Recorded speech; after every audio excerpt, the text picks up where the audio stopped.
Assalamualaikum warahmatullahi wabarakatuh. Innal hamdalillah wassalatu wassalamu ala Rasulillah wa ala alihi wa sahbihi wa mawalah wa la haula wa la quwwata illa billah. Subhanaka la ilma lana illa ma 'allamtana innaka antal alimul hakim. Amma ba'd. Alhamdulillah, kita sudah di penghujung perjalanan Ramadan ini.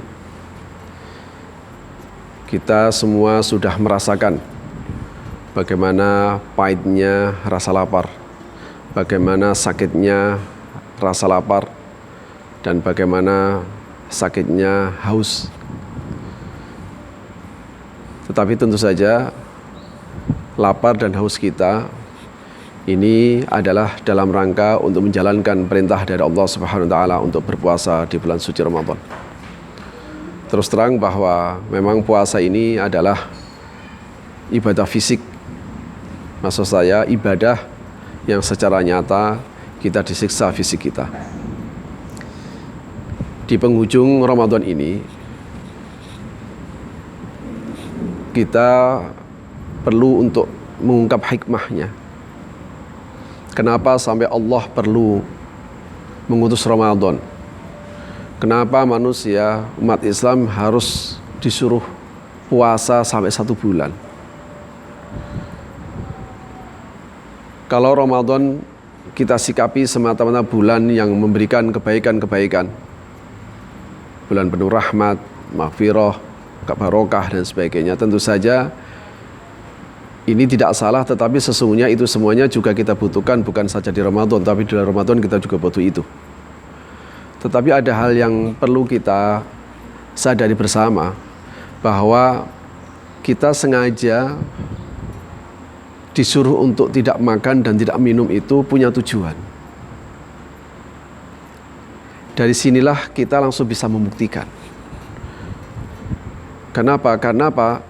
Karena siapapun diri kita, apapun latar belakangnya, meskipun Anda punya uang yang begitu sangat banyak, meskipun Anda berada di sebuah kamar yang sangat mewah, tapi kalau Anda lapar, Anda haus, Anda pasti tersiksa. Ini hikmahnya apa? Oh, ternyata manusia itu hanya lemah. Manusia adalah makhluk yang tidak berdaya. Hanya dengan lapar dan haus saja, dia sudah tidak bisa beraktivitas dengan normal. Padahal kita lapar dan haus hanya dikasih waktu dalam waktu tertentu.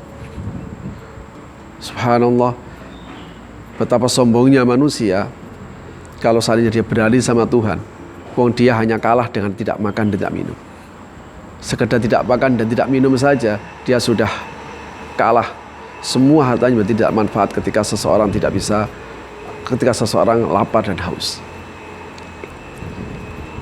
Hikmah yang lain bisa kita pelajari melalui perjalanan puasa yang tidak makan dan tidak minum ini. Bapak dan Ibu, saudara sekalian, kita makan dan tidak minum ini, kita tidak takut dengan siapapun. Seandainya di depan kita ini ada makanan dan minuman yang halal, yang kita sukai, kita tidak ambil. Kita tidak mengambil makanan dan minuman yang halal yang kita sukai tadi itu di siang hari sebelum waktunya buka. Itu bukan karena takut dengan seseorang, bukan karena gak enak seseorang. Kalau Anda melakukan ini karena takut dan gak enak sama orang lain, gampang, Anda tinggal menyingkir di tempat yang orang itu tidak ada. Tapi itu kita lakukan semata-mata karena Allah. Masya Allah, luar biasa. Kita langsung bisa membuktikan bahwa kita bisa melakukan satu perbuatan karena Allah. Ini langsung bisa kita buktikan bahwa ternyata kita bisa jujur. Kita bisa kuat untuk mengatakan tidak terhadap hal yang dilarang oleh Allah, tanpa takut dengan siapapun. Saat ini juga kita juga bisa langsung membuktikan, oh ternyata saya bisa sabar. Sabar itu artinya adalah al-habsu, kuat menahan terhadap sesuatu yang dilarang oleh Allah.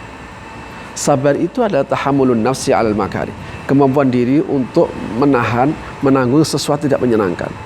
Bapak dan Ibu, dengan lapar, dengan haus kita sakit, tapi kita tahan. Kita tahan sampai waktunya. Dan ini adalah modal besar dalam perjalanan hidup kita. Kita bukan saja melatih, tapi langsung kita buktikan bahwa ternyata kita bisa sabar. Kalau tidak, Anda tidak bisa puasa sampai selesai. Saat ini juga kita juga bisa langsung membuktikan, oh ternyata kita bisa taat terhadap perintah Allah, mengalahkan hawa nafsu. Hawa nafsu tidak mengenal kebenaran. Hawa nafsu tidak mengenal perintah-perintah Allah. Yang dikenal hawa nafsu adalah yang penting senang. Kalau seandainya manusia tidak mampu untuk mengendalikan hawa nafsunya, kalau seandainya seseorang tidak mampu untuk mengalahkan hawa nafsunya, saya kira tidak mungkin dia bisa menjalankan puasa bahkan sampai 1 bulan. Kenapa? Karena pinginnya hawa nafsu, kalau lapar dia makan, tidak peduli jam berapa. Kalau dia haus, dia harus minum, tidak peduli jam berapa. Tapi ini tidak. Kita tetap tahan bahwa tidak, saya lakukan ini di menjalankan perintah dari Allah Subhanahu wa taala. Saudara, ini adalah hikmah yang terbesar yang kita perlu ungkap dalam konteks perjalanan puasa kita dalam 1 bulan ini. Ini penting, kenapa nanti jika di luar puasa kita tidak bisa melakukan perbuatan karena Allah. Seandainya kita melakukan satu kebaikan, kemudian kita menyesal karena orang lain tidak melihatnya, karena orang lain tidak bisa penghargaan, karena orang lain tidak memberikan apresiasi, kembalikan ke puasa. Ya Allah, saya dulu bisa melakukan segala sesuatu karena Engkau. Kalau seandainya nanti di luar puasa kita tidak sabar dalam menjalankan ketaatan, sabar ketika terjadi musibah, sabar dia meninggalkan yang haram, tarik kepada puasa. Ya Allah, saya dulu bisa sabar untuk bisa menjalankan itu semuanya, sabar untuk bisa melaksanakan itu semuanya, bahkan sabar untuk tidak meraih, untuk tidak mengambil sesuatu yang Engkau larang. Kalau seandainya nanti di luar puasa Anda tidak kuat jujur, tarik kepada puasa. Ya Allah, kalau saat ini saya tidak bisa jujur, kenapa saya kemarin itu harus melaksanakan puasa? Toh saya disiksa oleh lapar dan haus, toh saya juga bisa menggagalkan puasa tanpa dilihat oleh orang lain. Saudara, ini tentu saja satu hikmah yang luar biasa yang diajarkan oleh Allah melalui Ramadan dan melalui puasa itu. Karena itu kita harusnya merasa senang, merasa bahagia bukan karena Ramadan membawa keberkahan, bukan karena Ramadan membawa rahmat, bukan Ramadan membawa maghfirah. Kalau sekedar rahmat, maghfirah dan keberkahan, ini bukan saja kita butuhkan di Ramadan, tapi setiap saat kita butuh itu semuanya. Tapi tentu saja kita tidak akan mungkin bisa mendapatkan keberkahan, rahmat, dan maghfirah kalau kemudian kita tidak bisa mengambil pelajaran dari Ramadan melalui puasa ini. Karena Allah mengatakan, Innallaha ma'as-sabirin. Allah akan menyertai orang sabar. Kalau kita tidak sabar, Allah tidak akan menyertai kita dengan rahmatnya. Al-Quran juga berkata, Ya ayyuhalladzina amanu taqullaha wa kunu ma'as-sadiqin. Wahai beriman, bertakwalah kalian dan senantiasalah kalian berada bersama orang-orang jujur. Kalau kita tidak, Allah tidak akan menyertai kita dengan rahmat dan keberkahannya. Saudara, sadarkan pada diri kita bahwa melalui tidak makan dan tidak minum, melalui puasa, kita memang disiksa fisik kita, tapi sesungguhnya rohani kita sedang dikuatkan. Rohani kita sedang ditumbuhkan. Kalau rohani ini kemudian lebih dominan daripada hawa nafsu, maka kita akan kuat untuk sabar. Kita akan kuat untuk jujur. Kita akan kuat untuk taat. Bahkan kita akan kuat untuk melakukan segala sesuatu karena Allah.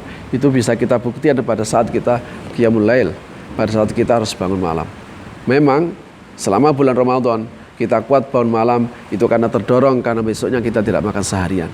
Harusnya latihan selama 1 bulan ini saya rasa sudah cukup bagi kita untuk bisa kuat untuk bangun kembali meskipun tidak harus puasa. Kenapa? Karena itu sebagai satu bukti bahwa kita bisa melakukan satu aktivitas semata-mata karena Allah. Semoga kita bisa mendapatkan hikmah yang lebih banyak dari perjalanan puasa kita. Terus terang, kalau seandainya kita gagal menjalankan puasa ini, maka kita sudah ibaratnya orang yang jatuh tertimpa tangga. Fisik kita sudah tersiksa, tapi kita tidak mendapatkan apa-apa. Hanya orang gila saja yang mau melakukan satu perbuatan yang nyata-nyata berat, tapi tidak serius dia bisa mendapatkan kebaikan di balik satu perbuatan berat itu. Semoga puasa kita bisa memberikan nilai, perjalanan puasa di Ramadan ini memberikan nilai yang terbesar bagi hidup kita. Bukan saja mendapatkan maghfirah, tentu saja ini kita butuhkan, keberkahan juga kita butuhkan, rahmat juga kita butuhkan, tapi pendidikan rohani yang kita jalani selama bulan puasa itu menjadi bekal kita nanti di luar Ramadan. Semoga ini ada manfaatnya. Hadanallahu wa iyyakum ajma'in. Wallahu a'lam bishawab. Assalamualaikum warahmatullahi wabarakatuh.